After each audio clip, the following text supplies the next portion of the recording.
Assalamualaikum warahmatullahi wabarakatuh. Saya Citra Maulidia. Di video ini saya akan membahas mengenai telekomunikasi. Apa itu telekomunikasi?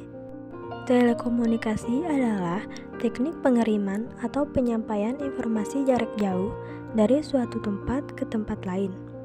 Informasi tersebut bisa berupa tulisan, suara, gambar, ataupun objek lainnya. Sekarang kita masuk ke komponen pembangunan sistem telekomunikasi.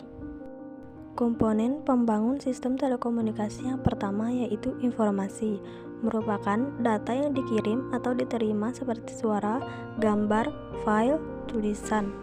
Yang kedua yaitu pengirim yang merubah informasi menjadi sinyal listrik yang siap dikirim.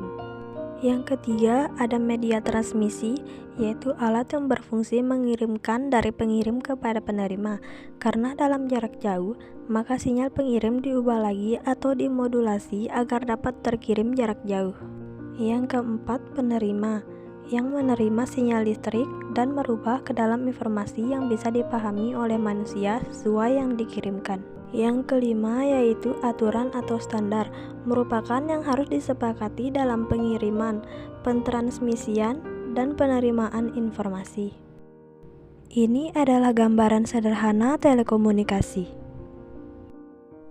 Yang selanjutnya yaitu topologi jaringan. Apa itu topologi jaringan? Topologi jaringan dalam telekomunikasi adalah suatu cara menghubungkan perangkat telekomunikasi yang satu dengan yang lainnya sehingga membentuk jaringan. Yang pertama ada topologi ring. Metode ini menghubungkan antar komputer dengan cara membentuk rangkaian seperti sebuah lingkaran. Yang kedua ada topologi star. Topologi jaringan berbentuk star atau bintang adalah jaringan dari beberapa komputer yang memiliki koneksi dengan node yang berada di jaringan pusat. Jadi, masing-masing perangkat memiliki koneksi dengan node yang berada di tengah sistem jaringan. Yang ketiga yaitu topologi mesh. Topologi jaringan mesh atau jala adalah sistem topologi di mana koneksi antar komputer saling terhubung secara langsung satu sama lain. Koneksi antar komputer secara langsung seperti ini disebut dedicated link. Yang keempat ada topologi bus atau linear. Topologi jaringan linear atau bus disebut juga topologi runtut. Topologi linear dirangkai dengan urut menggunakan kabel utama yang dihubungkan pada setiap titik yang terdapat dalam komputer. Berikut saya akan menjelaskan evolusi jaringan komunikasi. 1G atau generasi pertama. Jaringan 1G hanya dapat digunakan untuk menjalankan satu tugas sederhana, yakni untuk melakukan panggilan suara. Namun, karena masih belum sempurna, tak jarang timbul suara bising yang mengganggu selama berjalannya proses telepon. 2G atau generasi kedua. Keunggulan 2G ini yaitu mengalami peningkatan dalam kualitas suara, panggilan terenskripsi secara tidak mudah disadap, dapat mengirim pesan SMS dan MMS, pengenalan GPRS dan Edge sehingga dapat berselancar di internet dan mengirim email dengan kecepatan hingga 144 kbps. 3G atau generasi ketiga memiliki kemampuan transfer data 4 kali lebih besar dari GPRS dengan kecepatan rata-rata mencapai 2 Mbps dan kecepatan maksimum hingga 14 Mbps. Seluruh kegiatan mulai dari streaming video, konferensi video, hingga panggilan video dapat dilakukan dengan lebih lancar. 4G atau LTE atau generasi keempat. Teknologi ini mampu menghasilkan kecepatan unduh antara 10 Mbps hingga 1 Gbps.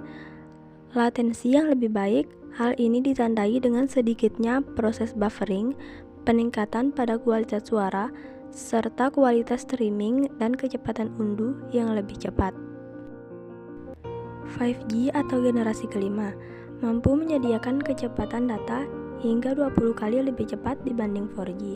Latensi pada jaringan ini cenderung lebih rendah, yakni 10 mD, bahkan bisa mencapai 1 mD.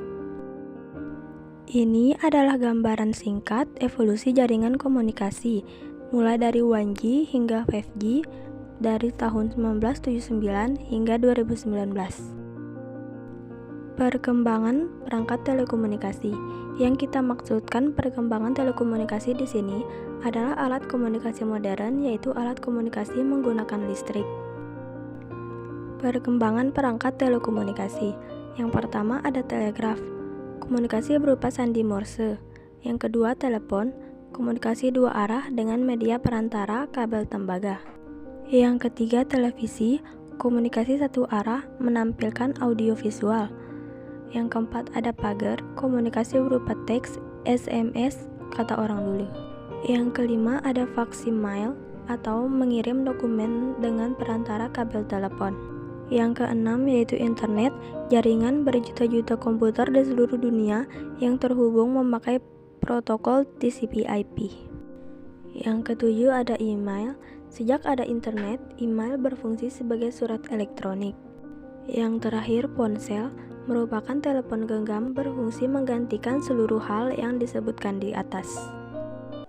Sekian video yang dapat saya sampaikan. Wassalamualaikum warahmatullahi wabarakatuh.